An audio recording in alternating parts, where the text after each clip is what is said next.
Welcome back to another episode of the Confused Millennial Podcast. I'm Rachel, your host, and today joining me is my lovely husband and sometimes most of the time co-host, Eric. What up, world? So today is going to be somewhat self-indulgent. We are talking about our love story. It's a good one. But we're biased. A long story short, I was trying to figure out what I want to do for this episode today. I have a couple of interviews in the works, but Mercury in retrograde has basically led to some postponing, some technical difficulties, all of that good stuff. Not a big deal. And I decided to look back at what the most popular blog posts on the blog were for its first year. And coming in at number 2 was Patience and Stalking, a Millennial Love Story, the story of how we met. And so we figured, why not make it a podcast episode today? Yeah. It's super funny. Let's share back and forth how this really goes. Oh my God. So disclaimer, just roll with it.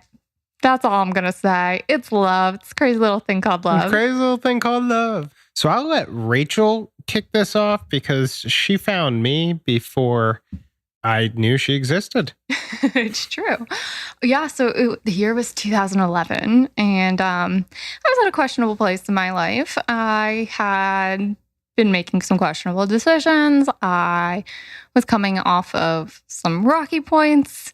And long story short, I had recently placed myself on a man ban. So basically, I had been cuddling a lot of people. I wasn't like dating. I wasn't sleeping around. I was just like this cuddle monster that was getting myself into a lot of interesting situations where people were catching feelings because when you cuddle, your body does release oxytocin. And for me, it was just about the cuddle. And anyway, it led to a lot of drama. Warning, don't cuddle without thinking things through. Right. And at that time, I too was on a ban, self-imposed. Mm-hmm.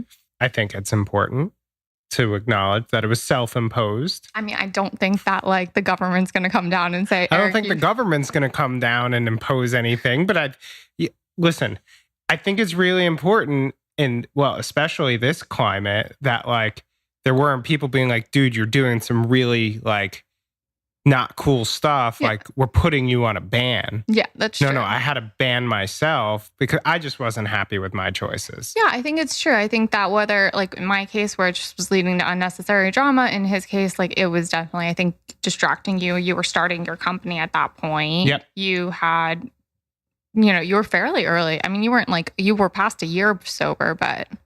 I was coming up on a year. Oops. If you guys know anything else. Or like just at the year. I think I was just at the year marker. Mm-hmm. And I had just made a really stupid decision with a female. Mm-hmm. And it was at that point where I was like, player hater on myself. Okay. I need that to stop. Yeah. So, I mean, I think the funny thing is we both had these like self-placed bans on looking for anybody, which is when we actually met. So sometimes, you always hear people say when you guys are least looking for it, you end up finding that person. And I mean, despite the fact that I had this ban, I just really liked playing games back then. Like there's no other way around it. I loved the game of dating. Like I was good at it. It was fun to me. I loved it. So anyway, long story short, I had this fake dating profile. Not that I was trying to meet anybody. It was literally a picture I found off Google. I was not trying to catfish anybody. I was not trying to message anybody. I literally just didn't want anyone to know I had this profile. No identifiable information. And I too had set up a free profile just for browsing purposes for when I was ready to get off the ban. Now, it was difficult for me because way back when, this whole online dating thing was not cool yet. There was no Tinder or Bumble. Right. This was like, people were starting to accept it more, but I still held on to that older mentality of, if you're on an online dating site that you just can't meet anyone in real life, what's wrong with you? But either way, I was in this little bubble of a community that I needed to get out of when I was ready to start dating. So I had turned to this site to start prospecting for down the road. And now that you guys have heard all of our insecurities with dating profiles back in the early 2010s. It's all about how they get to know me.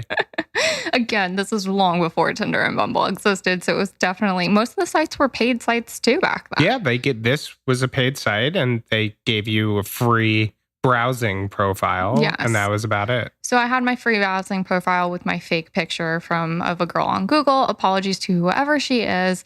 I don't even know who it was. Anyway, so what would happen was I'd come home from my waitressing shift on like a Friday night, and I would just browse this website like angry browse. I was like, no, ugly, lame, loser. And then I stumbled across the most handsome man. That's me. Eric. And the only identifiable information for him was Eric D. And when I looked at it, he looked really familiar. I didn't realize it till later. We had actually met at a pool party a month earlier. But anyway, so I typed in Eric D on Facebook to see if I could find him, because that's what everyone does today, I think. That's normal. I'd call it like stalking, but it's not even stalking anymore. So I realized we had a bunch of mutual friends in common, and I realized that his roommate and I were friendly, and his roommate had just been talking to him about me. So his roommate happened to also be trying to date me at the time. And so I blew past the ethics on that and decided to take him up on the next time he asked me to hang out so I could hopefully meet Eric again. I wasn't making the best choices at that point in my life. So are we leading into the first time we met right now? Yeah. Oh, okay. So I hung out with his roommate. Eric no-showed. I borrowed a pair of socks, though. So the following week, I went to go return these socks. And I remember I was like really hopeful I'd meet Eric. So I rolled them up into this ball and then tied them together with this green ribbon because I thought that was like going to be cute or something. She did a nice presentation. So I was at that point in my life, I was kind of like staying with a friend of mine that happened to live in his neighborhood. So I skipped over to his house. Yeah, this isn't an exaggeration either. I vividly remember she was, from her waitressing gig, was head to toe black. It was nighttime. And I had just gotten home. We were standing in the driveway, my roommate and I, and this dark-haired girl was literally skipping over and all giggly, smiley, hands him this rolled up ball of black sock with this green ribbon tied around it. And the conversation I stumbled upon was Eric had gone to a psychic that day. Yeah, I did. And so immediately when I heard psychic, I got real excited and steamrolled the conversation and was like, my dad used black magic from a psychic to get my mom and I back when I was like 10 years old. And that's why we think he died so young. So that was pretty much my opening line to Eric. Yeah. She definitely left an impression. I can't say it was the best one, but I did, I was so worked up for my session that I really didn't think anything of it. And it was interesting though that the psychic told me that day that there's somebody in my life that's like within my sphere that I don't know about that's, in love with me.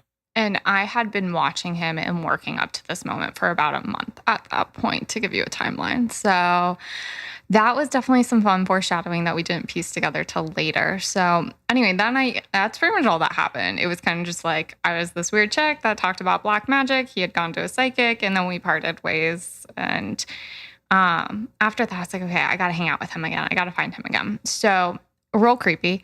Back then, I don't know if anyone remembers when Facebook had this feature that everyone used where you could see what friends were nearby using like their geolocation.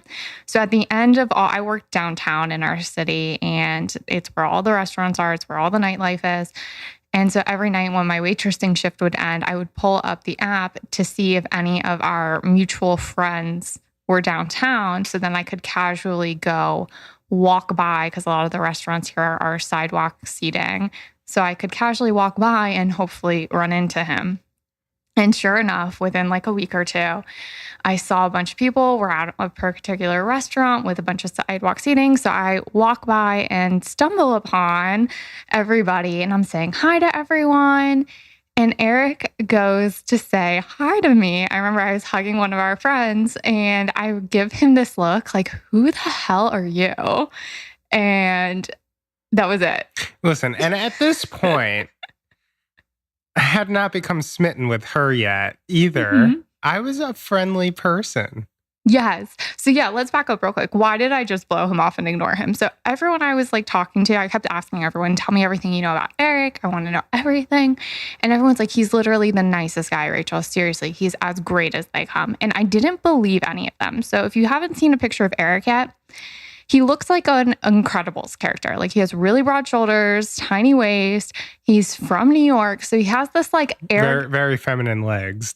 Yeah, that's not applicable here. So he has these broad shoulders and this like amazing hair, and he's from New York. And so he has this arrogant player swagger. So I did not believe people when they kept saying how nice he was. I thought for sure he was going to be a player. Yeah, mind you, I had no idea until you told me and others told me that when people first met me down here, they all assumed I was a douche. Yeah.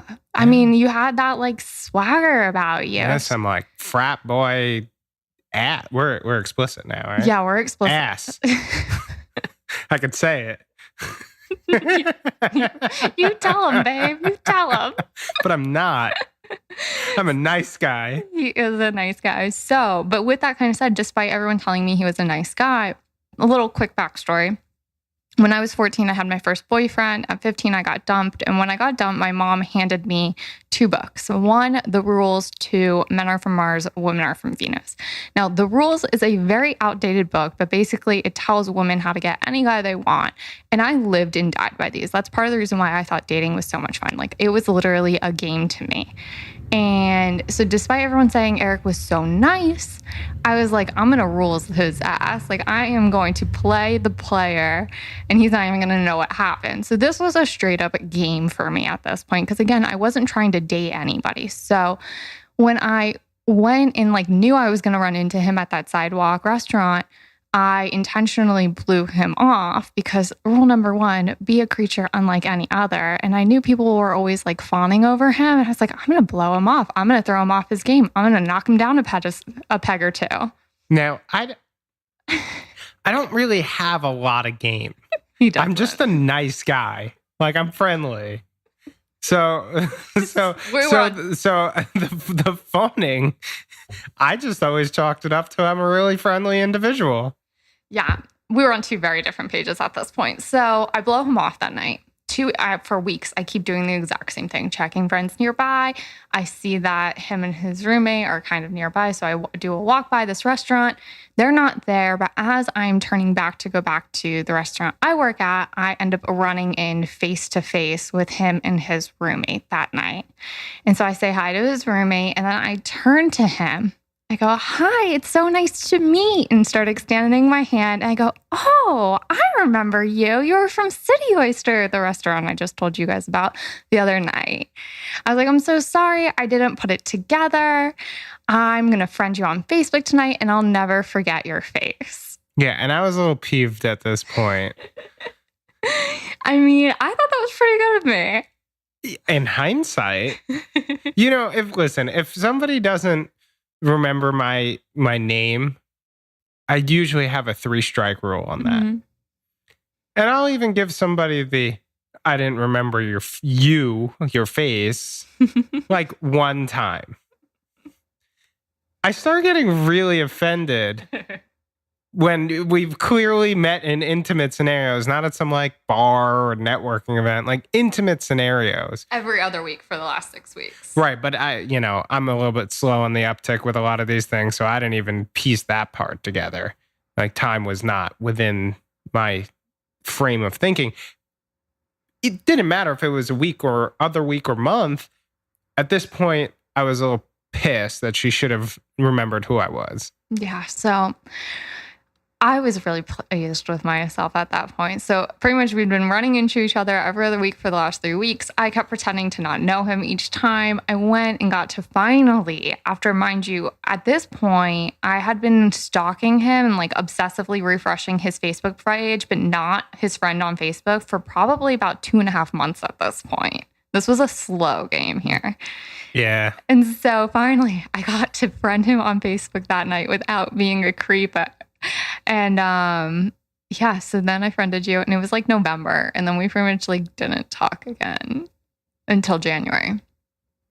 January 1. January 1st. So I thought he was waiting tables at this particular restaurant. So when my mom asked me if I wanted to go to brunch on New Year's Day, I said, yeah, let's go to this restaurant across the street from where he worked, because I wanted to have a good spy view, but didn't actually want to be at his restaurant because I looked like crap and I was tired. I had waitressed until like 2 o'clock in the morning the night before. I was just not into it. And sure enough, we're sitting there and who walks by but Mr. Eric. And this time he ignored me. Again, it's a couple things. Number one, this wasn't like a game. I didn't know I was in a game. I wasn't playing a game back. I was not a really good server. I had never been a server before. They just gave me the job because the manager had a crush on me. So I had to pay close attention to my serving. But it's also weird considering that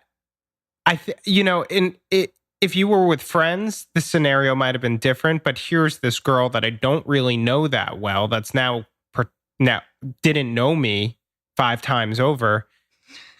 It would be, I had no desire to go over it. I recognized you. Yeah, he kept staring at me. Yeah, no, I recognized that. I wasn't going to go up to a table with her and her mother. Yeah, even my mom was like, well, I don't think he likes you, Rachel. He keeps just staring at you and not coming over and saying hi. What's wrong with him? He must not like you. And she had known about everything I was doing up to that point. And so, we'll get to where we'll get there. So anyway, so that night at that restaurant, we like brunch. We don't talk. We don't say anything. That night, he slides into my DMs. I did. They weren't DMs back then, but no, it was just Facebook Messenger.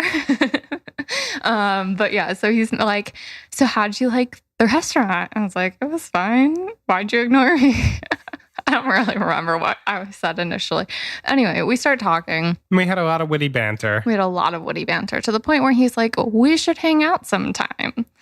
And I said to him, no, stop with this wishy-washy high school bullshit. Ask me out like a real man. Okay, so again, back to Mr. Nice Guy here, and the opposite of a douche.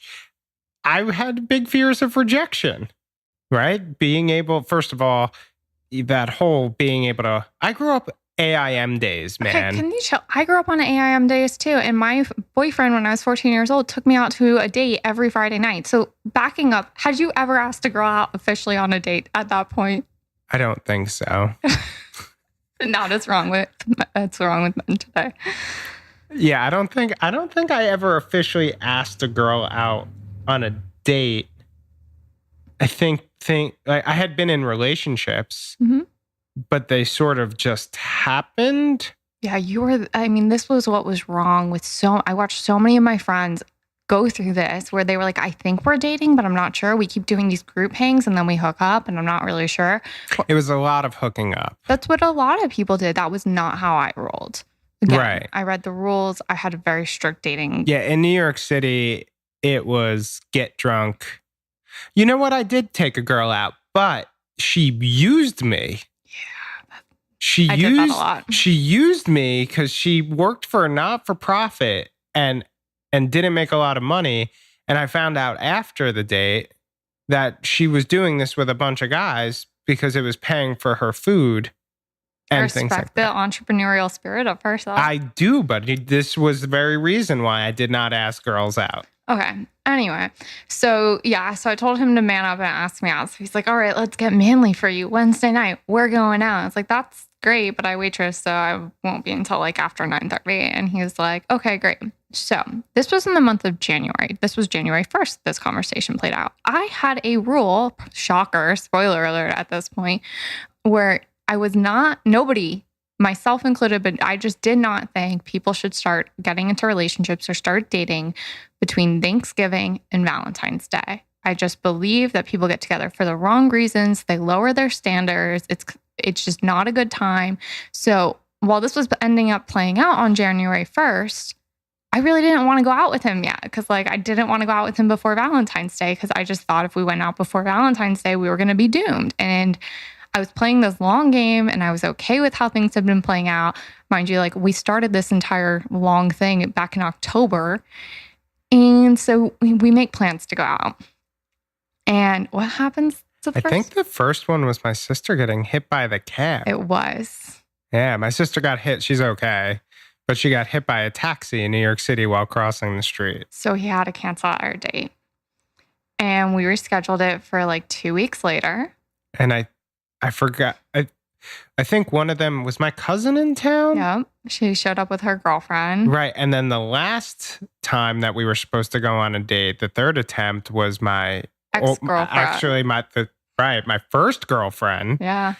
From high school needed to go to rehab. And I was on the phone all night with her parents trying to help her get into a place. So from the month of January, we have now canceled our date 3 times. And just literally high school level messaging on Facebook, like staying up until 2:00 in the morning, talking every single day.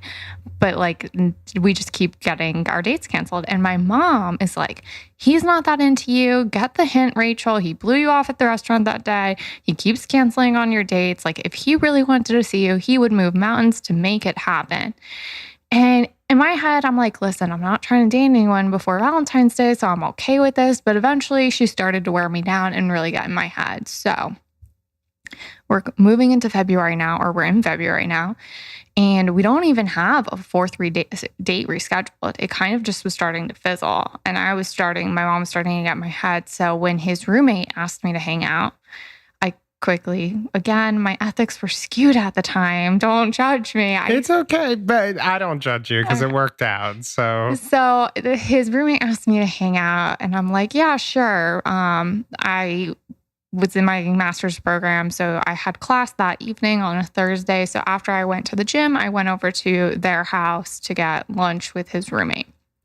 And after lunch, I had time to kill before class, so we were watching TV on the couch. He kept trying to cuddle me. I kept saying no, and eventually he just kept trying, and I kept saying no.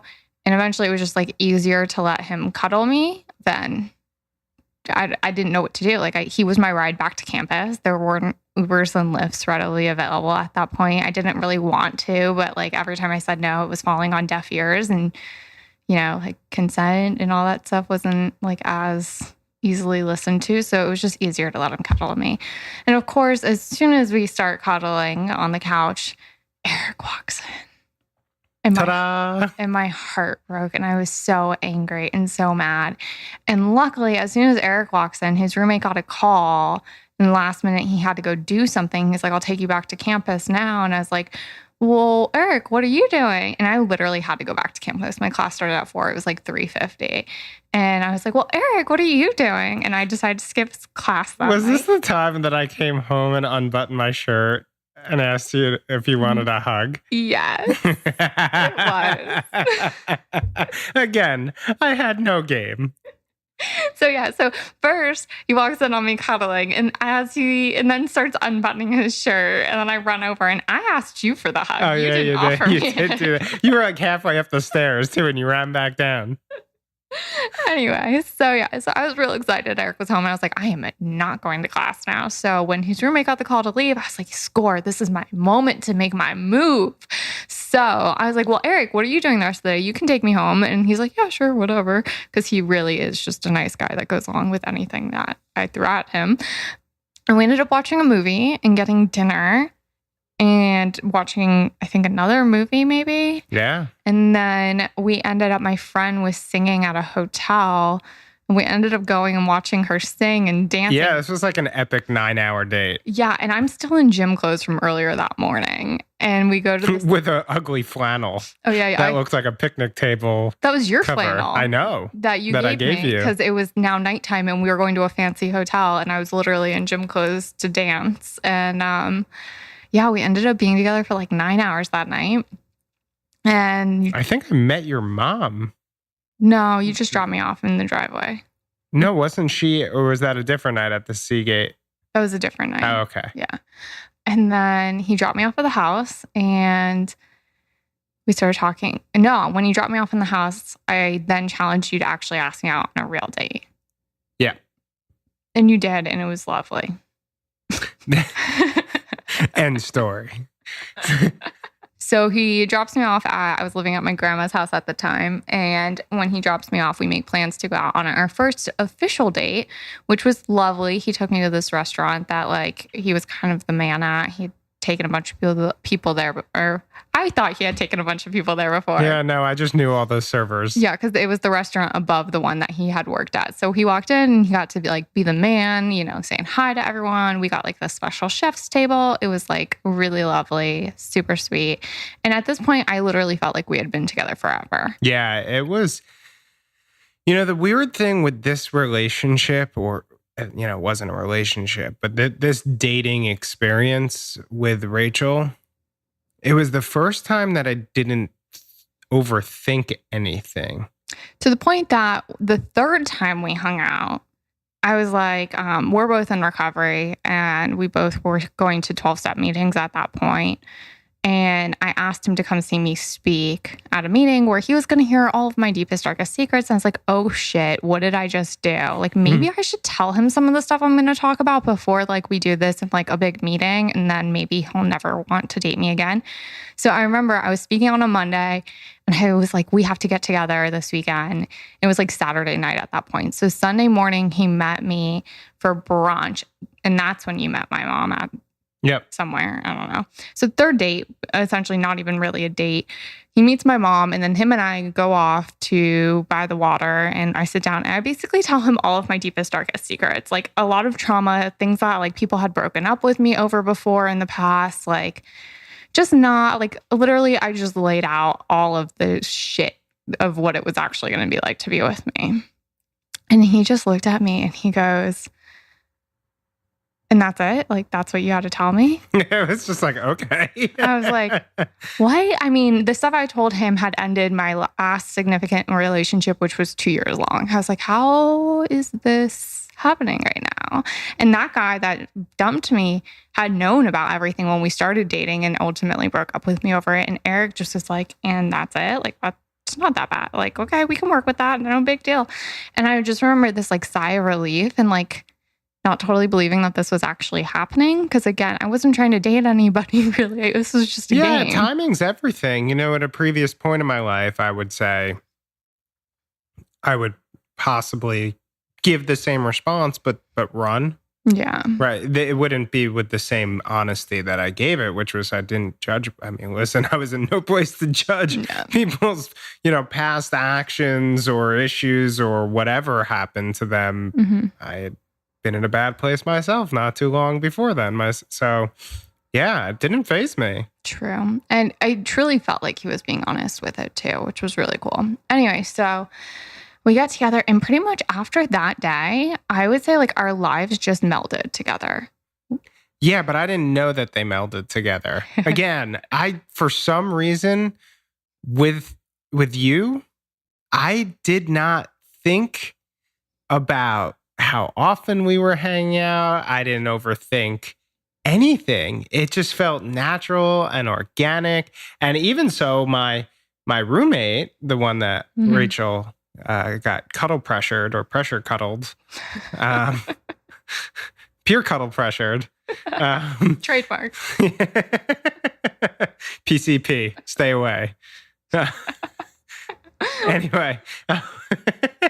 Anyway, so he tried actually giving me some warnings, but not about her being crazy or anything, actually. Just no, we can say I had only had sex with 2 people at that point in my life. And so his roommate happened to know that. And his roommate was like, she's going to be a stage 5 clinger. Do not sleep with this girl. Yeah. And thankfully did not listen, did not care. Mm-hmm. But again, at any other point in my life, I would have held on to that advice without further investigation and ran. Mm-hmm. Or politely fizzled. Yeah.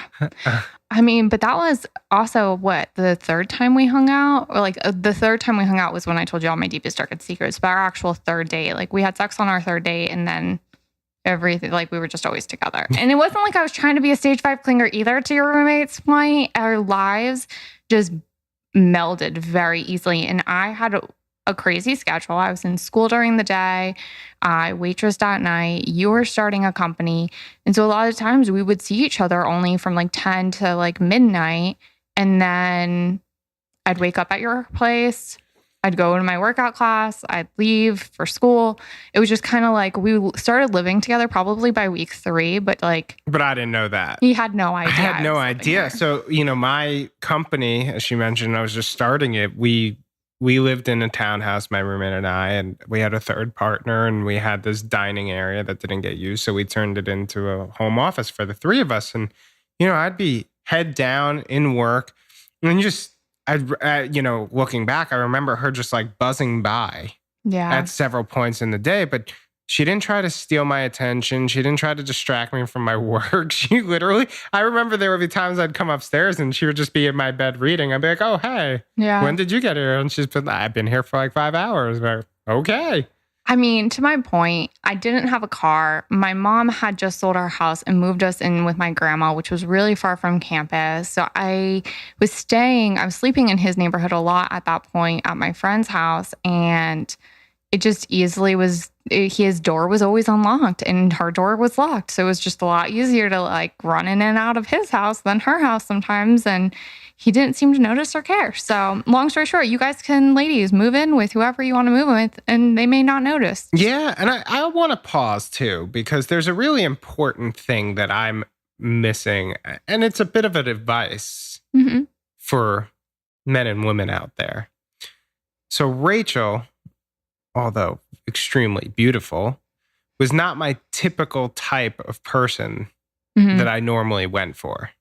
I mean, if you break it down to the basic characteristics, petite, dark hair, yes, but generally speaking, coming from Long Island, New York, and even going to school at Indiana University and then living in New York City, I was attracted to the same type of girl, which was, fashionista, into makeup, I guess a little bit more stuck up.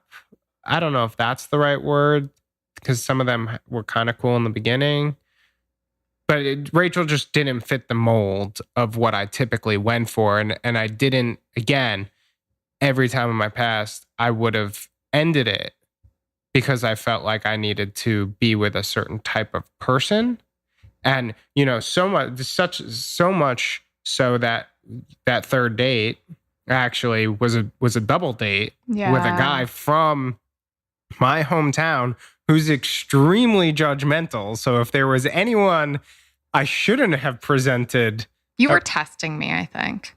Maybe subconsciously. Because people, like this guy was known all over town. He was literally one of the most offensive guys. He rubbed a lot of people the wrong way. And you took me to a fancy steakhouse. And I am a flip-flops and like fish house girl. I am not a steakhouse girl where you have to wear heels and do your hair and makeup. That's not me. Well, this was a strange date, first of all. He was on a first date with a girl that he brought to the double date.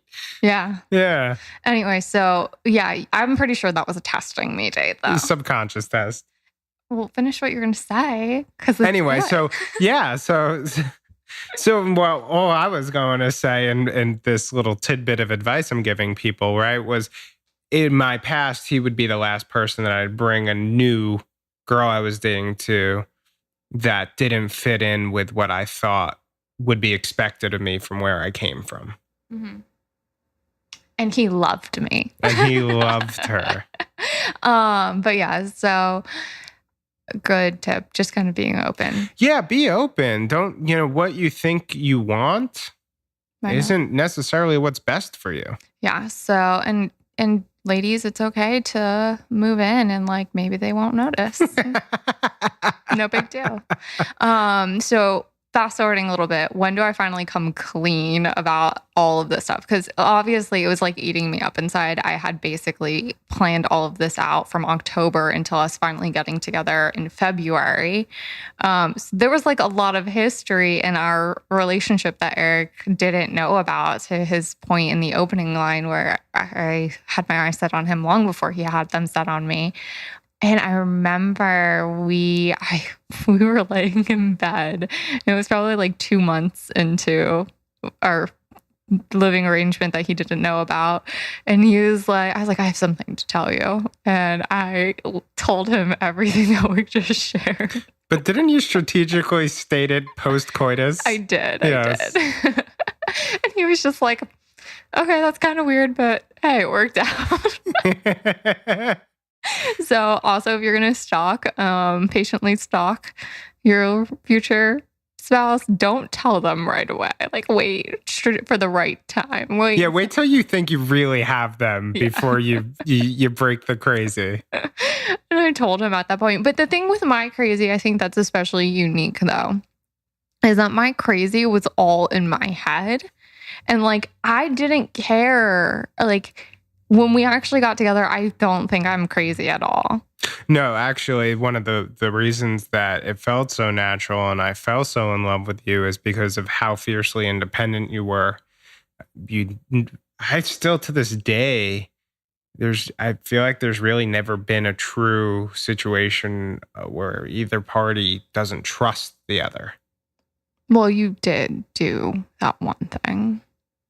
You can tell the audience. Remind me. What was it? So probably year 4 of us together. So mind you, Eric was a smoker when we first started dating. Oh, I'm talking about the opposite sex. I'm talking about trust. You brought up trust. You didn't bring up anything about like gender and sexual tension. That's fair, but we can talk about that on another episode. Okay, fine.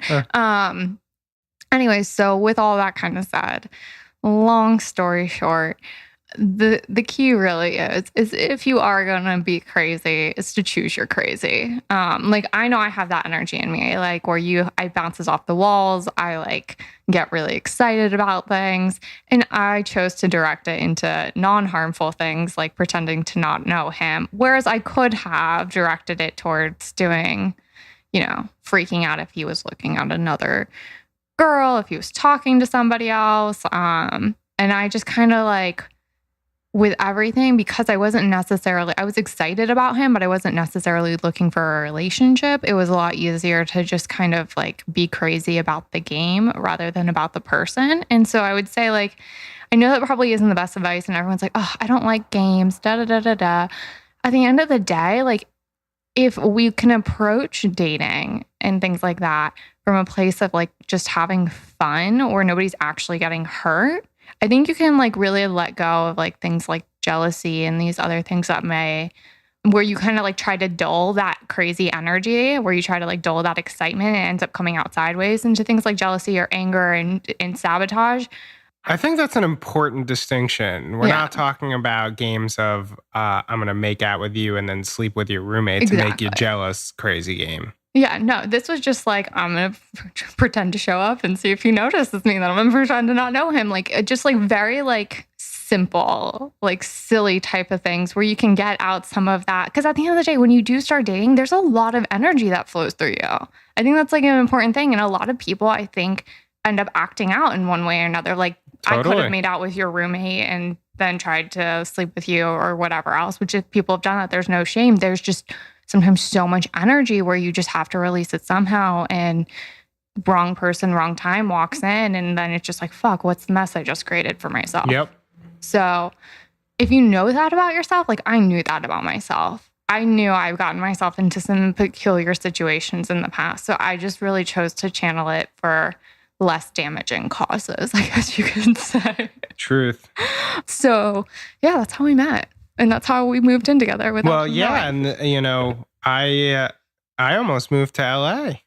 Oh yeah, I Yeah, forgot. so where my company was at, we needed one of the founders to move to the West Coast. It's a big market for us. And it really came down between me and one of my other founders. And he was dating somebody at that point as well. Mm-hmm. But he had never been out of the state of Florida before. Yeah. And so it became this. I don't know. I knew very early on that there was something special with Rachel. Mm-hmm. And I can honestly say that I made that decision not to go because of Rachel. And we were only together for a couple months at that point. Yeah. Maybe Yeah. Well, 3. so there was so something happened Oh yeah. in our relationship early on. Very early. Very on. early on. Probably our first month. Yeah. And so I knew. Tell them what it was. I'm going to. Okay. I'm going to. So I knew from the story I'm about to tell you on that I was in love with her. I didn't tell her I was in love with her because we've talked about on a previous episode, the word love gets thrown around a little bit haphazardly at times. And so I wanted to, I slow played my love game on this one in terms of directing it to her. And we can talk about that. But so there was a night that she wanted to cook for me. Mm-hmm. And leading up to this night, every time she cooked for me, I would say, thank you. And I would say that was delicious. And so apparently this night I did not. And Rachel, I woke up, I don't know what woke me up. She was quiet as a mouse, but something woke me up. And so she wasn't in the bed. So I'm all confused. So I go downstairs and she's sitting on the balcony and she's hysterically crying. And I said, what's going on? And she starts telling me what's going on. And the words she used were expressing how she feels. Now, I come from a long line of toxic relationships, which were fiery in passion, which jumped into, you piece of shit, you didn't do this, you're an asshole, straight up attacking me. With Rachel, it was, you usually say this. And so the fact that you didn't tonight really made me feel sad and upset. And I'm like, oh my God, here's somebody who's really knows how to communicate her emotions to me. And she's not attacking me. This is beautiful. And I knew right there that this is somebody that I can have like a healthy, loving relationship. And I fell right in love with her, where most people that early on in a relationship would actually run and be like scared, like, here's this girl crying because I didn't say thank you about dinner. To me, it was the most beautiful, sexy thing in the world because I found this person who can truly communicate to me in a healthy way what was actually upsetting her. And she didn't want me to see her upset. She went down. It just so happened that I woke up. And yeah, so that was it. Yeah, I remember that night. I just remember I got scared or nervous that I was going to be an afterthought or that I was going to be taken for granted because that had happened to me in a longer term relationship I had gotten out of, where it was just him and his friends and their lifestyle first, and wherever I fit in, I fit in. And I just didn't want that again. Like, that was not what I was going to be okay with. And so the first time a sign of that had cropped up, I remember I really liked Eric, but it just made me really sad. And so I was happy that we could talk about it because it wasn't necessarily anything that he had done, but it was something that he needed to understand about me. Like, again, it wasn't. Let the ongoing training begin from that point on. Yeah, I worked magic on training this boy. This She man. did. Everyone recognizes it. I apologize that I call you a boy, you're a man. And so, yeah, it was definitely one of those things where it started off really foundational. And yeah, he took forever to tell me he loved me. So like, we got together in February and it was my birthday in June. Yeah, but at that point we had moved. I had moved to the place on the beach. Yeah. And I gave her a key, I think right from the start. Yeah. And I offered her a drawer, at which point I found out that she already had like 3. Yeah. Again, still didn't know that we were kind of living together. You had no idea. The only stipulation I had was that I still, at that point, I wanted 1 night a week to myself. Yeah. Well, I remember, okay, we were together all the time at that point, except for 1 night a week. And I remember when it was right before you moved into the beach apartment, we were laying in your bed and we were playing like a word association game. And he was like cat and I was like dog. And he's going through everything and he goes me and I go love. And so like clearly we loved each other. There was like no doubt in my mind. And I didn't even think that I had said the word love. It was just like rapid fire word association game. That's what came out. And so then like the next week he was moving and he offered for the drawer. And I was like, yeah, I already basically have a drawer. This is like all my stuff over here. This is where I keep it in your room. And then he was like, oh, okay. And then, yeah, I was waitressing. And so 1 night a week, I was still staying at my grandma's house, but things with my mom were like, this was the point. If you've been a reader for our blog for a while, my mom and I have had a strained relationship from the better part of my 20s. And this was when things really, really, really were hitting the hard nosedive to the very, very, very south plummet that was about to happen. And it got so bad eventually that shortly after he moved into his apartment, I asked him if I could just stay there all the time because I could not even be in the same roof with her for 1 night a week. And so this was now early June. Yeah. And so now we're basically living together. Now we are living together officially. And it's my birthday in June. And this fucker over here, like, does this whole cutesy thing with balloons. A and, montage. Did I do a montage? A video montage. No, that was our anniversary. You did pictures of like Channing Tatum shirtless, bringing me muffins. Like it was this whole big thing for my birthday. And he gives me this card and it's like how excited he is to share our life together and all this stuff. And then signs it Dash Eric. Okay. So thinking behind this move, we hadn't said I love you yet. And so I for some reason, I didn't want the word love to be associated with you for the first time in a card. But I had already said the word love. Okay, I didn't remember that. But see, girls, you can throw out love and they won't even remember. just say something really fast and stick the word love in there. Okay. Anyway, so continue. Anyway, so that was you can continue, but I didn't want the word love to be in the written form on a card. I wanted to say it to your face and look you in the eyes. So sweet. For the first time that I used the word love with you. So sweet.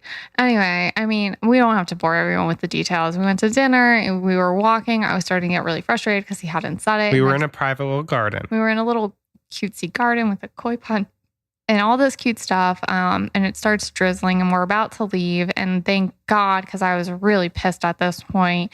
As we're about to leave because it's raining, he grabs my arm and turns me around and says, I love you, and grabs my face and kisses me. And it's like out of a movie and blah, blah, blah. So the question I have for you then is, what was with the slow play of love? Like, why did you do that if you knew for so long? Because again, I had thrown the word love around in my past. I think everyone does, you know, and you always think that the person you're with at that moment you're in love, and you might be, but oh my God, I've never been in this in love. And then you go on to the next one. It's like, oh, that wasn't real love. This is real love. And so having gone through the life change that I went through prior to meeting you, I just wanted to be really mindful and sure. I knew I loved you, but there was some reason, and I don't know exactly what it was. I can't say, I still can't pinpoint it, but there was some reason that I didn't want to say the words to you because I would say them to my roommate. I remember him asking me, he's like, man, you guys are moving fast. And the funny thing is, it didn't feel fast to me. And I was like, no, I love her. And we're good. And he's like, oh, you love her? He's like, did you tell her yet? I'm like, no. He's like, why haven't you told her yet? I'm like, I don't know. And just the time didn't feel right to say the words to her. So I said them at a point where I felt I had just asked her to move in with me. Things were going amazing. Adorable. Yeah, I mean, listen, our relationship moved at a warp speed, but in all reality, we were together for 5 months at that point. No. 4. 4 months.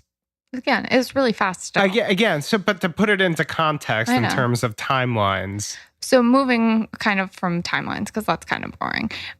So fast forwarding. So Eric went to a psychic again. So mind you, quick reminder. So the day we officially met, the psychic said that somebody in his world he hadn't really known yet, was in love with him.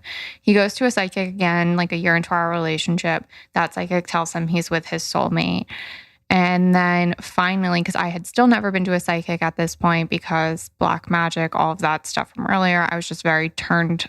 I was always kind of into the woo-woo stuff, but always like, I was scared of it. Like my parents were scared the shit out of me about Ouija boards when I was like 8 years old. My dad, again, used black magic to get us back, we think. And that was why he died so young. Like there's just a lot of, there was a lot of things. I didn't understand the difference between light and dark in this woo world. Anyway, that's probably a whole other episode.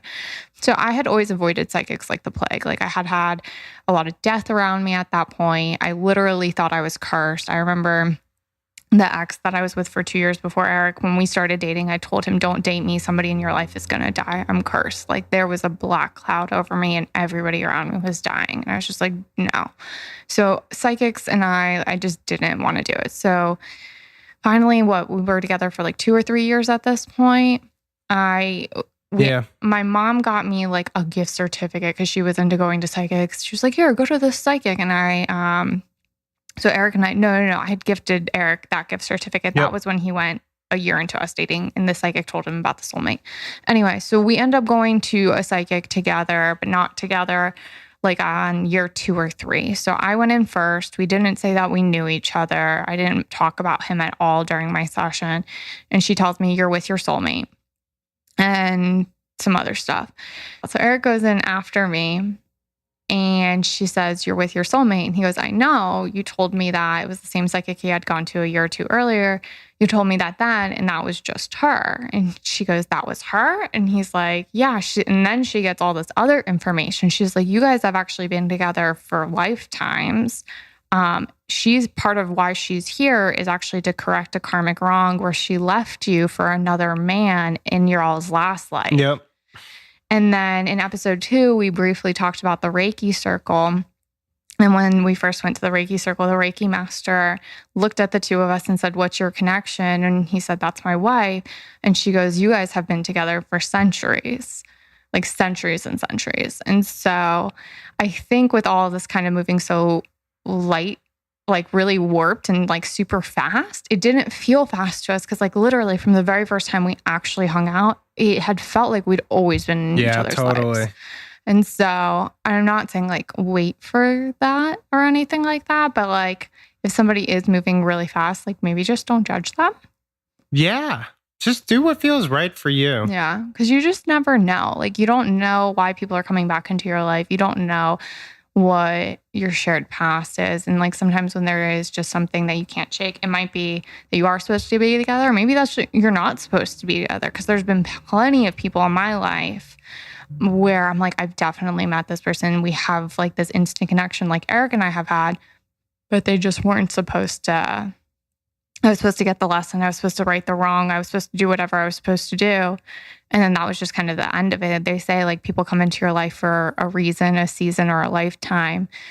And sometimes like when you do have those instant connections, it is for a lifetime. And sometimes it's just for a reason or a season. And so like, I know we kind of told this whole long love story and I just don't want anyone to kind of be like, oh, that's what it should look like. You know what I mean? Oh, totally. But that's also why we're so like in sync, I think, too. Because I don't want anyone to like be like, oh, that is it. Yeah, listen, I really don't believe any two love stories are exactly the same. Yeah. I think there's similar themes. Mm-hmm. And I think there's similar paths. but I don't think any two are exactly the same. You know, my biggest takeaway from it was, as I've said, I think several times already on this episode, is, you know, don't overthink things. Mhm. Don't try to find problems that aren't there. Yes. And, you know, obviously, if something doesn't look right, feel right, smell right, investigate. But, you know, a lot of times, for whatever reason, we don't think we're worthy of it, or people get in our way and they Mhm. insert themselves and create, you know, chaos or drama in our lives because they're unhappy. You know, don't let those issues self-sabotage what could be that lifetime opportunity Yeah. of meeting the person that makes you 200%. Yeah, I love that because I think obviously if something doesn't look right, feel right, smell right, investigate, like trust your intuition above everything else. Because sometimes, like, I had people in my life and Eric had people in his, both telling us, what are you doing? Like, don't go forward with this. Like, this is not, no, just like don't.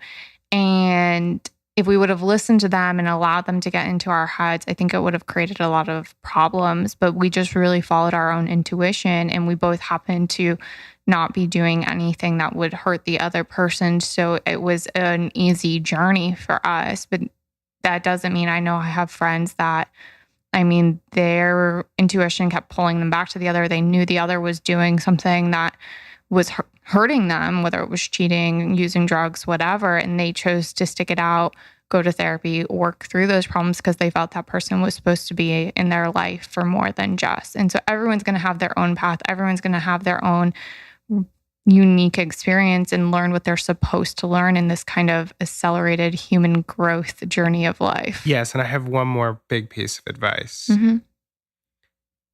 Make sure that person brings out the best version of yourself. I was going to say that too. Stole it. Mm-hmm.